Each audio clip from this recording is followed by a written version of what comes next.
Nhau yaWilliam Chinyanga aiwa iri kupisa panguva inoi, patiri kuona kuti aiwa anozikamwa kuti he is a funeral poet. Aiwa pane nhau madevelopments ari kubudikira achibva nekuLondon.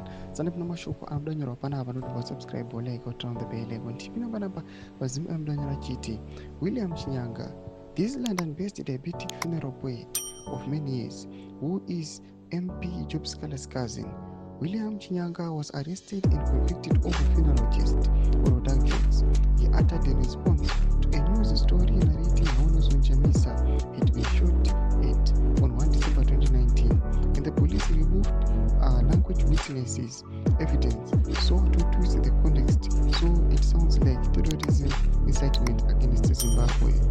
He was convicted for 2 charges and the other 2 was cleared. Police worked hand in hand with his solicitor, Madeleine, corresponding to remove witness evidence, which includes the publisher of both the language he uttered and the story thereof.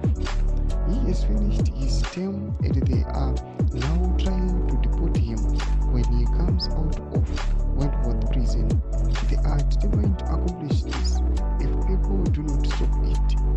Ndona iri kuexposwa aiwa nanasipa chikanza kuona vezimu aiwa chiti aiwa Chatsva zvatiri kuona kuti nhau iyi iri kupisa aiwa zvemazviro kwazvo pavanoona kuti aiwa nhau yaWilliam Chinyanga uyo anoonekwa kuti aiwa she's a funeral poet aiwa iri kupisa panguva inei patikuona kuti ari panguva yakaoma vakomana pavanomubata after he narrated about Chamisa aiwa ataka kwakaitwa on 1 December 2019. Tudze mafunguro enyu kuti kudii pamusoro pechitwa ichi.